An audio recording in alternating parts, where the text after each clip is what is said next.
Vocabulary. These are going to be some vocabulary words I would like you to take notes on. So while I'm going over them, please take notes in your ELA notebook. I'll give you a few minutes to grab your notebook. Thank you. I think you're ready now. Figurative language. A word or phrase not meant to be taken literally, but rather used for a fact. I want you to pay careful attention to the phrase not meant to be taken literally. That just means when you see or hear a figurative language, it is not meant to be taken for what it says, but it's just a way to use it to show a deeper meaning for something. Figure of speech. Expressions used for descriptive or rhetorical effect that are not literally true, but that express some truth beyond the literal level. Similarly to figurative language, we see not literally true, not meant to be taken literally. Same idea. When you see or hear a figure of speech, you want to just take it as a way to understand something beyond it. We will do some examples today and you'll see what I mean. Simile, a figure of speech that uses the words like or as to compare two seemingly unlike things. The key things to remember about similes, you'll see the words like or as. So, for example, the cheetah runs as fast as the marathon runner, right? So you're comparing the cheetah's pace of running, the speed of running, as as you, it's running as fast as the marathon runner, right? Um, or I could say the marathon runner runs as fast as a cheetah in reverse.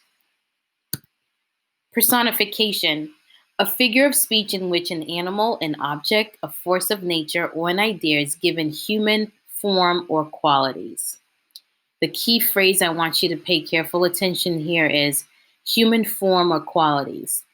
When you use personification, you're personifying the object or the idea and you're giving it a human form, such as an example would be the air is breathing fire, right? The air is breathing fire. You're personifying the air by giving it the human quality of breathing, and you're saying it's breathing fire, which just means it's probably hot outside, right? It's another way to say it's hot outside. The air is breathing fire. Okay? Metaphor, a figure of speech that compares two seemingly unlike things but implies a comparison instead of stating it directly with the word like or as. The phrase I'd like you to pay careful attention to is instead of stating it directly with the word like or as, because metaphors, unlike similes, do not use the words like or as. They just compare two seemingly unlike things, but there's an implication that they're being compared. We will work with metaphors today. We'll look at some metaphors in the text that we're reading today, so that way we can better understand them. I'll give you a minute and a half to finish your notes for these words.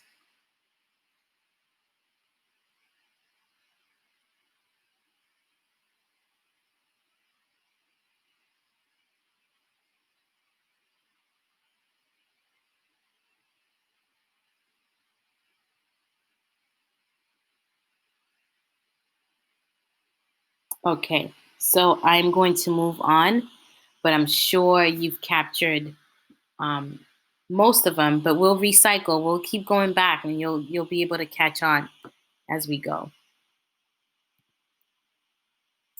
So we're going to review similes that we've read already in previous texts. Remember, a simile is a figure of speech that uses the words like or as to compare two seemingly unlike things. For example, in 11, Rachel said, "In my head, I'm thinking, how long till lunchtime? How long till I can take the red sweater and throw it over the schoolyard fence? or leave it hanging on the parking meter, or bunch it up into a little ball and toss it in the alley. Except when math period ends, Mrs. Price says loud and in front of everybody, "Now, Rachel, that's enough." Because she sees I've shoved the red sweater to the tippy tip corner of my desk and it's hanging over the edge like a waterfall. But I don't care. You can see that I've highlighted this phrase, "it's hanging over the edge like a waterfall." We can see the word like, and we know that makes it a simile because the sweater is being compared to the waterfall because the sweater is hanging over the edge like a waterfall. This simile in the paragraph, "it's hanging all over the edge like a waterfall," tells the reader that Rachel has shoved the sweater to the edge of her desk because she thinks the sweater is embarrassing. So that is what the author meant by using this simile. Another example of simile is when Rachel said, "I put my head down on the desk and bury my face in my stupid clown sweater arms.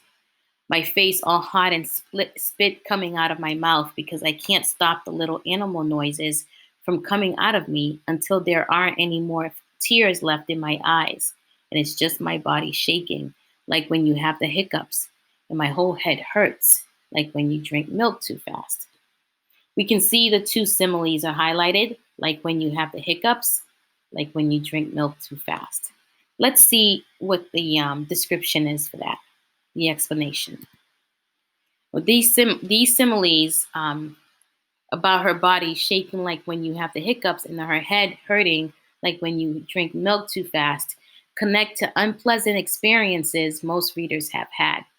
These similes help readers visualize her experience by comparing her reaction to unpleasant feelings. So, like the hiccups, drinking milk too fast, those are unpleasant feelings. Most readers have experienced and can easily picture. Yes, that's absolutely true.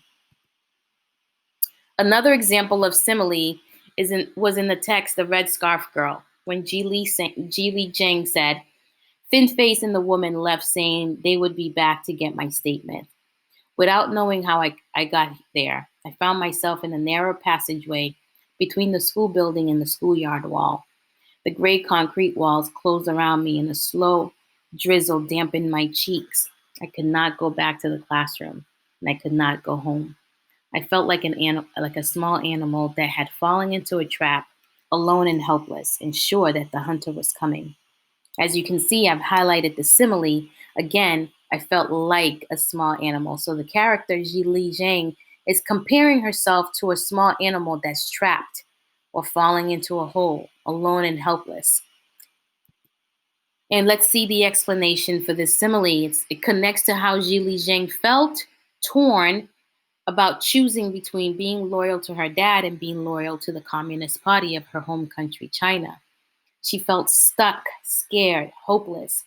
This simile helps readers understand that Jili is experiencing an internal conflict of character versus self. And we can see that because she says, "I felt like a small animal." She's talking about her feelings. That's internal. Let's look at metaphor. A metaphor compares two seemingly unlike things without using the word like or as. When we read The Mighty Miss Malone, we encountered a metaphor, and it went like this. In The Mighty Miss Malone, Deza Malone says, "As bad as things were for me, they were much worse for him. I still had my family, and like Mother always says, without a family, you're nothing but dust on the wind." We can see that I've highlighted the metaphor, without a family, you're nothing but dust on the wind. It's comparing the lack of family to dust on the wind. And we talked about this in class, how dust on the wind is sporadic, it's all over the place, there's no direction. So, not having family, you have no direction. Let's see the explanation. The metaphor in the paragraph tells readers that Deza's mother is giving her advice about the importance of having family. Even when things get bad, as long as you have people who love you, then you will have a chance at a better life. Yes, because you'll have direction, you'll have guidance, and you'll have love. So these are examples of previous texts that we read. Today, what we're going to do in a few minutes is we're going to read an article and we're going to think about this question. How do figures of speech enhance language?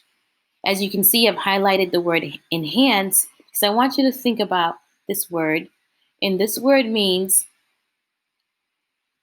how does it make language more attractive, more meaningful, more pleasant, more sophisticated? And another way to say this is, how do figures of speech give language an upgrade, level it up, make it so then it's not just basic, it's not plain, right? It's like eating a piece of steak. Do you only want salt and pepper on it? Or do you want some hot sauce, maybe some, Goya, maybe some, some Sazon Goya, some, ketchup, some different things, right? To add some more flavor. So it's enhancing it, you're adding more flavor to it. So think about that. Okay. All right. So please sign into StudySync and you will see this image of this lady on a swing. This will be the assignment that we're working on right now. I'll give you a few minutes to get in.